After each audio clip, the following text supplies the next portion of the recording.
رستے میں انہیں حضرت خالد بن ولید رضی اللہ عنہ ملے جو قبول اسلام کے لیے مدینہ جا رہے تھے۔ یہ بھی ان کے ساتھ ہو لیے۔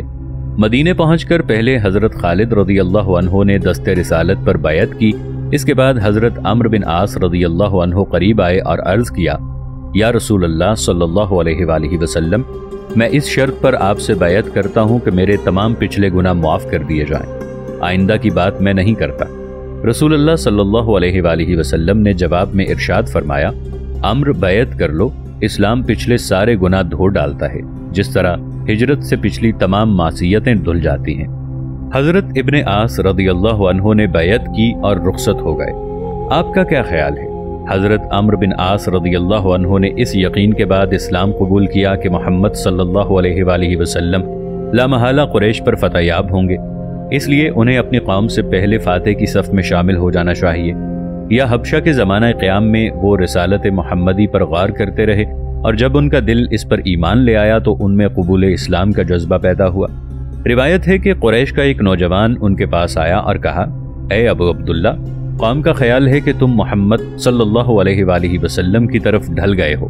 حضرت عمرو بن عاص رضی اللہ عنہ نے اسے جبل حرا میں ملنے کا وقت دیا، اور جب یہ دونوں ملے تو ابن عاص رضی اللہ عنہ نے اس نوجوان سے پوچھا، میں تجھے خدا کی قسم دے کر پوچھتا ہوں کہ ہم ہدایت پر ہیں یا ایرانی اور رومی؟ نوجوان نے ایک لمحہ سوچے بغیر جواب دیا، ہم۔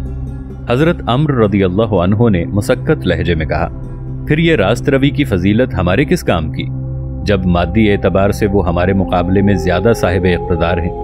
میرا دل گواہی دیتا ہے کہ دوسری زندگی کے متعلق محمد صلی اللہ علیہ وآلہ وسلم جو کچھ کہتے ہیں وہ سچ ہے۔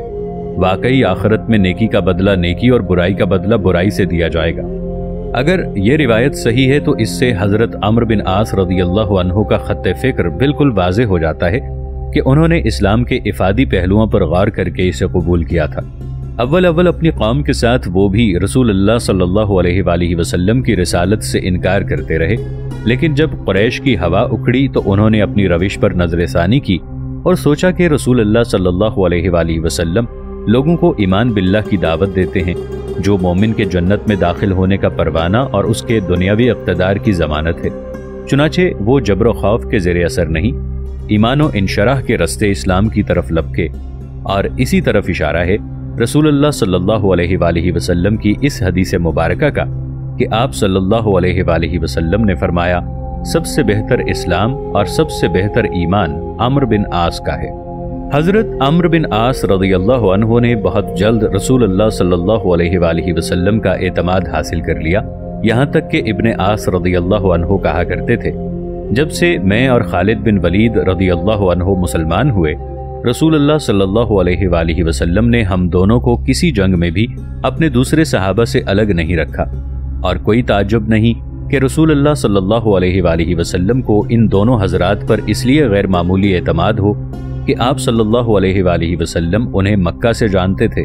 آپ کو معلوم تھا کہ ان دونوں کا اپنی قوم میں کیا مرتبہ ہے، اور آپ مسلمانوں اور قریش کی لڑائیوں میں ان کی قوت و شجاعت کا مشاہدہ فرما چکے تھے۔ اس کے بعد حضرت عمرو بن عاص رضی اللہ عنہ کی ذہانت و صلاحیت دیکھ کر حضور صلی اللہ علیہ وآلہ وسلم کو ان پر اور بھی زیادہ اعتماد ہو گیا۔ غزوہ ذات السلاسل میں جو حجاز کے شمال میں واقع ہوا، حضرت عمرو بن عاص رضی اللہ عنہ غازیان اسلام کے سپہ سالار تھے۔ قبائلی دشمنوں پر فتح پانے کے بعد انہوں نے اپنے ساتھیوں کو تعاقب سے روک دیا اور فوج پر قدغن لگا دی کہ تاپنے کے لیے آگ نہ جلائی جائے، جو کوئی اس حکم کی مخالفت کرے گا اسے آگ میں پھینک دیا جائے گا۔ جب یہ لشکر مدینہ واپس آیا تو صحابہ نے ان کی شکایت کی۔ رسول اللہ صلی اللہ علیہ وآلہ وسلم نے وجہ دریافت فرمائی تو ابن عاص رضی اللہ عنہ نے جواب میں کہا، آگ جلانے سے میں نے اس لیے روکا تھا کہ حریف کو ہماری قلت تعداد کا علم نہ ہو جائے، اور تعاقب سے اس لیے باز رکھا تھا کہ دشمن کو کمک نہ پہنچ جائے۔ حضرت عمرو بن عاص رضی اللہ عنہ کے آغاز اسلام ہی میں رسول اللہ صلی اللہ علیہ وآلہ وسلم کو ان پر اعتماد ہو گیا تھا۔ چنانچہ آپ نے جن صحابہ کو تبلیغی خطوط دے کر مختلف ملوک و امراء کے پاس بھیجا تھا، ان میں ابن عاص رضی اللہ عنہ بھی شامل تھے۔ ان کا انتخاب عمان کی سفارت کے لیے ہوا تھا، جو خلیج فارس کے کنارے واقع ہے، کہ وہاں جا کر جلندی کے دونوں بیٹوں جعفر اور عباد کو قبول اسلام کی دعوت دے۔ ان دنوں عمان فارس کا محکوم تھا۔ اس کے بعد اس کے باوجود حضرت عمرو بن عاص رضی اللہ عنہ نے وہاں جانے اور رسول اللہ صلی اللہ علیہ وآلہ وسلم کا پیغام ان دونوں امیروں تک پہنچانے میں تکلف سے کام نہ لیا۔ انہوں نے عباد سے گفتگو کی اور اسے دلیلوں سے مطمئن کرنا چاہا، کبھی اس سے وعدے کیے، کبھی اس سے اور اس کے بھائی کو دھمکیاں دیں۔ انہوں نے کہا کہ اگر جعفر اسلام قبول کر لے تو رسول اللہ صلی اللہ علیہ وآلہ وسلم اسے عمان کی امارت عطا فرما دیں گے، جس طرح اس سے پہلے بازان کو یمن کی امارت عطا فرما چکے ہیں۔ اس وقت جعفر عمان کے مالداروں سے صدقات وصول کر کے انہیں فقیروں اور محتاجوں میں تقسیم کیا کرے گا۔ دونوں بھائی کچھ دن تک آپس میں صلاح مشورہ کرتے رہے۔ جعفر نے محسوس کیا کہ مسلمانوں کی قوت بڑھے گی اور ڈرا کہ حضرت عمرو بن عاص رضی اللہ عنہ کی دھمکی کے مطابق رسول اللہ صلی اللہ علیہ وآلہ وسلم کی فوجیں کہیں سرزمین عمان کو پامال نہ کر دیں۔ چنانچہ اس نے اسلام قبول کر لیا اور عمان کی امارت پر قائم و بحال رہا۔ حضرت عمرو بن عاص رضی اللہ عنہ نے اسی کے پاس اقامت اختیار کر لی اور عوام میں اللہ کے دین کی تبلیغ کرنے اور انہیں اسلام کی تعلیم دینے لگے۔ وہ عمان میں ہی تھے کہ رسول اللہ صلی اللہ علیہ وآلہ وسلم کا وصال ہو گیا اور حضرت ابو بکر رضی اللہ عنہ مسلمانوں کے خلیفہ منتخب ہوئے۔ اس کے بعد جب عرب میں ارتداد کا فتنہ پھوٹا تو حضرت عمرو بن عاص رضی اللہ عنہ مدینہ آئے کہ حضرت ابو بکر رضی اللہ عنہ کے احکام کی تعمیل میں مرتدین کی سرکوبی کریں۔ جنگ و سیاست میں حضرت عمرو بن عاص رضی اللہ عنہ کی ان صلاحیتوں کے اظہار نے ان میں حد سے زیادہ خود اعتمادی پیدا کر دی تھی۔ رسول اللہ صلی اللہ علیہ وآلہ وسلم نے جب انہیں ذات سلاسل کے موقع پر حجاز کے شمال میں قبائل سے جنگ کرنے بھیجا تو یہ ڈرے کہ کہیں دشمن کا عظیم لشکر اسلامی فوج کو تباہ نہ کر دے، اور رسول اللہ صلی اللہ علیہ وآلہ وسلم سے کمک طلب کی۔ آپ صلی اللہ علیہ وآلہ وسلم نے حضرت ابو عبیدہ بن جراح کو مہاجرین اولین کے ساتھ، جن میں حضرت ابو بکر اور حضرت عمر رضی اللہ عنہم بھی موجود تھے، ان کی مدد کے لیے بھیجا اور روانگی کے وقت حضرت ابو عبیدہ رضی اللہ عنہ سے فرمایا، تم دونوں آپس میں اختلاف نہ کرنا۔ نماز کا وقت آیا تو حضرت ابو عبیدہ رضی اللہ عنہ نے امامت کرنی چاہی، لیکن حضرت عمرو بن عاص رضی اللہ عنہ نے انکار کیا اور کہا، آپ میری مدد کے لیے آئے ہیں۔ حضرت ابو عبیدہ رضی اللہ عنہ نے فرمایا، نہیں، میں اپنی فوج کا امیر ہوں اور آپ اپنی فوج کے۔ ابن عاص رضی اللہ عنہ نے اصرار کیا، نہیں، آپ میری مدد کے لیے آئے ہیں۔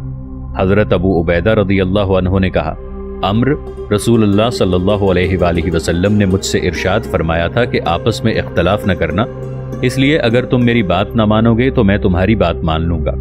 ابن عاص رضی اللہ عنہ نے کہا، میں آپ کا امیر ہوں، آپ میری مدد کے لیے آئے ہیں۔ حضرت ابو عبیدہ رضی اللہ عنہ نے فرمایا، تو پھر پڑھاؤ نماز، اور فوج کی امامت حضرت عمرو بن عاص رضی اللہ عنہ نے کی۔ حضرت ابو عبیدہ رضی اللہ عنہ کو جو سبقت اسلام میں حاصل تھی وہ حضرت عمرو بن عاص رضی اللہ عنہ تو کیا، حضرت عمر بن خطاب رضی اللہ عنہ کو بھی حاصل نہ تھی۔ حضرت ابو عبیدہ رضی اللہ عنہ کو لسان نبوت نے امین الامت کے لقب سے سرفراز فرمایا تھا، اور اس کمک میں حضرت ابو بکر رضی اللہ عنہ اور حضرت عمر رضی اللہ عنہ پر امیر بنایا تھا۔ اس کے باوجود حضرت عمرو بن عاص رضی اللہ عنہ کو اصرار تھا کہ وہ ان کی مدد کو آئے ہیں، اس لیے انہیں ان کے ماتحت ہونا چاہیے۔ حضرت ابو عبیدہ رضی اللہ عنہ بڑے نرم خار اور مرنجان مرنج انسان تھے اور دنیاوی معاملات کو کوئی اہمیت نہ دیتے تھے۔ اس کے علاوہ رسول اللہ صلی اللہ علیہ وآلہ وسلم کا حکم جزو ایمان سمجھتے تھے۔ چنانچہ جب انہوں نے دیکھا کہ حضرت عمرو بن عاص رضی اللہ عنہ کو اپنی امارت پر شدید اصرار ہے تو اپنے ارادے سے دستبردار ہو گئے اور ان کی ماتحتی میں جنگ لڑی۔ حضرت عمرو بن عاص رضی اللہ عنہ اس فوج کے بھی علمبردار تھے جو حضرت ابو بکر رضی اللہ عنہ نے قضاء کے مرتدین کے مقابلے میں بھیجی تھی۔ جب ان کے ارتداد پر قابو پا لیا گیا اور تمام عرب میں اس فتنے کا استحصال ہو گیا تو حضرت صدیق اکبر رضی اللہ عنہ نے فتح شام کا ارادہ فرمایا اور وہاں 4 لشکر بھیجے۔ ان میں سے ایک لشکر کے کماندار حضرت ابو عبیدہ رضی اللہ عنہ تھے اور دوسرے لشکر کے سالار حضرت عمرو بن عاص رضی اللہ عنہ، اور حکم دیا کہ اگر یہ لشکر شام میں کسی جگہ جمع ہو جائیں تو ان سب کے سپہ سالار حضرت ابو عبیدہ رضی اللہ عنہ ہوں گے۔ حضرت عمرو بن عاص رضی اللہ عنہ نے حضرت عمر رضی اللہ عنہ کی طرف متوجہ ہو کر ان سے درخواست کی کہ وہ حضرت ابو بکر رضی اللہ عنہ سے کہہ کر شام کی فوجوں کا امیر انہیں بنوا دیں۔ حضرت عمر رضی اللہ عنہ نے فرمایا، تم سے جھوٹ کیوں بولوں، میں حضرت ابو بکر رضی اللہ عنہ سے اس سلسلے میں ایک لفظ نہیں کہوں گا۔ ہمارے نزدیک ابو عبیدہ رضی اللہ عنہ کا مرتبہ تم سے کہیں بلند ہے۔ ابن عاص رضی اللہ عنہ نے دوبارہ کہا، اگر مجھے ان پر افسر بنا دیا جائے تو اس سے ابو عبیدہ رضی اللہ عنہ کے فضل و شرف میں کوئی کمی نہ آئے گی۔ حضرت عمر ابن خطاب رضی اللہ عنہ نے ان کے جواب میں فرمایا، اے عمر، اس لشکر کے ساتھ جاؤ، اگر تم اس مرتبہ امیر نہیں بنائے گئے تو کیا ہوا، انشاءاللہ بہت جلد تمہیں ایسی عمارت سونپی جائے گی جس میں تم پر اور کوئی افسر نہ ہوگا۔ اور حضرت عمرو بن عاص رضی اللہ عنہ حضرت ابو عبیدہ رضی اللہ عنہ کی عمارت میں روانہ ہو گئے، لیکن ان کی اس ماتحتی نے حضرت ابو عبیدہ رضی اللہ عنہ اور دوسرے سالاران لشکر کی نگاہ میں ان کا مرتبہ کم نہیں کیا۔ وہ سب کے سب ان کی ذہانت و فطانت، ان کی عقلی برتری اور بعید النظری کے قائل تھے، چنانچہ جب کوئی دشواری پیش آتی وہ ان سے رائے لیتے اور ان کے مشورے میں وہ روشنی پاتے جو خطرے کو دور اور فتح و ظفر کی راہ کو روشن کر دیتی۔ شاید عمارت کی یہ خواہش محض ان کی خود اعتمادی ہی کی وجہ سے نہ تھی، ان کے حسب و نسب اور قریش میں ان کی بلند مرتبی کو بھی اس میں کچھ دخل حاصل تھا۔ ان کا قبیلہ بنو سہم قریش کا معزز قبیلہ تھا جو قریش کے دیوتاؤں کے خاص اوقاف کا نگران تھا۔ اس شعبے کا سردار اس زمانے کے دستور کے مطابق ان اوقاف کا انتظام کرتا تھا۔ اس بنا پر اس قبیلے کے افراد مالی معاملات میں خاص درک بصیرت رکھتے تھے، چنانچہ اس کے آثار حضرت عمرو بن عاص رضی اللہ عنہ میں بھی نمایاں تھے۔ چاہے ان کی ذاتی زندگی ہو یا حکومت کے عام مناصب، انہوں نے جمع مال میں ہمیشہ غیر معمولی مہارت کا ثبوت دیا۔ اس کے علاوہ بنو سہم عہدہ قضا پر بھی فائز تھے، اور یہ وہ منصب تھا جس نے اس قبیلے کے ارکان میں اصابت رائے، وقار اور معاملہ فہمی کی خصوصیات پیدا کی۔ ان دونوں عہدوں نے بنو سہم کی دولت میں اضافہ کیا، ان کا مرتبہ بڑھایا اور ان میں قوت کے اسباب جمع کیے، اور وہ اس قابل ہو گئے کہ جب حضرت عمر بن خطاب رضی اللہ عنہ کے قبیلے بنو عدی کو بنو عبد شمس نے ان کے گھروں سے جو صفا کے قریب واقع تھے نکالا تو بنو سہم نے اس کو امان دی۔ اسی طرح جب حضرت عمر بن خطاب رضی اللہ عنہ نے اپنے اسلام کا اعلان کیا اور بنو سہم نے انہیں قتل کرنے کی ٹھانی تو عمرو بن عاص رضی اللہ عنہ کے والد عاص بن وائل سہمی نے ان کی پشت پناہی کی۔ عاص بن وائل اتنے دولت مند تھے کہ ریشم کا زرکار لباس پہنتے تھے۔ حضرت عمرو بن عاص رضی اللہ عنہ کی عمارت اور وجاہت نے انہیں تفقہ فی الدین اور کلام اللہ کے علم سے بے بہرہ نہیں کیا۔ وہ بہت سے مسلمانوں سے زیادہ قرآن کو جانتے اور سمجھتے تھے، اسی طرح وہ تمام عربوں سے زیادہ تہذیب یافتہ اور اس زمانے کے حالات سے باخبر تھے۔ وہ کریم النفس، وسیع الاخلاق اور رقیق القلب انسان تھے۔ ایک طرف لوگ ان کی ذہانت و فطانت کا احترام کرتے تھے اور دوسری طرف ان کی ان خوبیوں کے گرویدہ تھے۔ اپنے ابنائے قوم کی طرح انہوں نے بھی بڑی سیاحتیں کی تھیں اور تجارت و سفارت کے سلسلے میں اکثر یمن، حبشہ، شام اور مصر آئے گئے تھے۔ ہمیں اس میں مطلق شبہ نہیں کہ انہوں نے مصر کے کئی سفر کیے تھے، اگرچہ بعض مورخین یہ کہتے ہیں کہ وہ صرف ایک ہی بار مصر گئے اور اس سفر میں انہیں فتح مصر کا خیال آیا تھا۔ صرف ایک بار مصر جانے کا یہ قصہ بڑا انوکھا ہے، اور باوجود یہ کہ ہمیں کسی دیو مالائی کہانی کی طرح معلوم ہوتا ہے، اس کا انوکھا پن ہم سے اس کے ذکر کی سفارش کرتا ہے۔ چنانچہ بیان کیا جاتا ہے عمرو بن عاص رضی اللہ عنہ چند اہل قریش کے ساتھ تجارت کے سلسلے میں بیت المقدس گئے۔ سکندریہ کا یہ ایک رومی شماس بھی ان دنوں زیارت کے لیے وہاں آیا ہوا تھا۔ وہ پہاڑ سے اتر رہا تھا اور یہ اپنے اپنے ساتھیوں کے اونٹ چرا رہے تھے۔ اس دن گرمی بہت تھی اور پیاس کی شدت سے شماس کے حلق میں کانٹے پڑے ہوئے تھے۔ اس نے عمرو بن عاص رضی اللہ عنہ سے پانی مانگا اور انہوں نے اسے اتنا پانی پلایا کہ وہ سیر ہو گیا۔ تکان اور پیاس نے چونکہ اسے بے حال کر دیا تھا، اس لیے پانی پی کر وہیں کہیں ایک گڑھے کے پاس سو گیا۔ تھوڑی دیر بعد اس گڑھے سے ایک بہت بڑا سانپ نکلا۔ عمرو بن عاص رضی اللہ عنہ کی نگاہ پڑی اور انہوں نے تیر سے اس سانپ کو ہلاک کر دیا۔ جب شماس بیدار ہوا تو اپنے پہلو میں سانپ کو مرا پایا۔ عمرو بن عاص رضی اللہ عنہ نے پورا واقعہ بیان کیا تو شماس نے آگے بڑھ کر ان کے سر کو بوسہ دیا اور کہا، آپ نے 2 دفعہ مجھے موت کے منہ سے بچایا ہے، ایک دفعہ پیاس کی شدت سے اور دوسری دفعہ اس سانپ سے۔ آپ یہاں کیوں آئے ہیں؟ عمرو بن عاص رضی اللہ عنہ نے اسے بتایا کہ مقصد سفر تجارت ہے اور انہیں اتنے نفع کی امید ہے کہ ایک اونٹ خرید لیں۔ شماس نے معلوم کیا کہ عرب میں ایک آدمی کا خون بہا 100 اونٹ ہے، 100 اونٹ ہے جس کی قیمت 1000 دینار ہوتی ہے۔ اس نے ابن عاص رضی اللہ عنہ سے کہا، کیا آپ میرے ساتھ میرے ملک چلیں گے؟ میں خدا کو گواہ بنا کر وعدہ کرتا ہوں کہ آپ کو 2 جانوں کا خون بہا دوں گا۔ اس لیے کہ اللہ نے مجھے آپ کے ہاتھوں 2 دفعہ موت سے بچایا ہے۔ حضرت عمرو بن عاص رضی اللہ عنہ کو معلوم ہوا کہ شماس سکندریہ کا رہنے والا ہے اور سکندریہ وہ کبھی گئے نہیں تھے۔ انہوں نے اپنے ساتھیوں سے مشورہ کیا اور ان میں سے ایک شخص کو ساتھ لے کر شماس کے ہمراہ سکندریہ پہنچ گئے۔ شہر کی عظیم الشان عمارتیں اور آبادی اور دولت کی فراوانی دیکھ کر ابن عاص رضی اللہ عنہ حیران رہ گئے اور شماس سے بولے، میں نے ایسا شہر اور اتنی دولت کبھی نہیں دیکھی۔ جس دن ابن عاص رضی اللہ عنہ سکندریہ پہنچے، وہاں ایک عظیم الشان جشن منایا جا رہا تھا جس میں شہر والوں کے علاوہ عمراء اور حکام بھی شریک تھے۔ شماس نے ابن عاص رضی اللہ عنہ کو ریشمی لباس پہنایا اور اپنے ساتھ جشن میں لے گیا، جہاں ملوک و عمراء ایک سنہری گیند اچھال رہے تھے۔ اس گیند کے متعلق ان کا عقیدہ تھا کہ وہ جس کی آستین میں گرے گی وہ شہر کا بادشاہ ہونے سے پہلے نہیں مر سکتا۔ اس دن وہ گیند عمرو بن عاص رضی اللہ عنہ کی آستین میں آ گری۔ اس پر لوگوں کو بڑی حیرت ہوئی اور انہوں نے کہا، یہ پہلی بار ہے کہ اس گیند نے ہمیں دھوکہ دیا ہے، بھلا یہ بدو ہمارا بادشاہ ہو سکتا ہے؟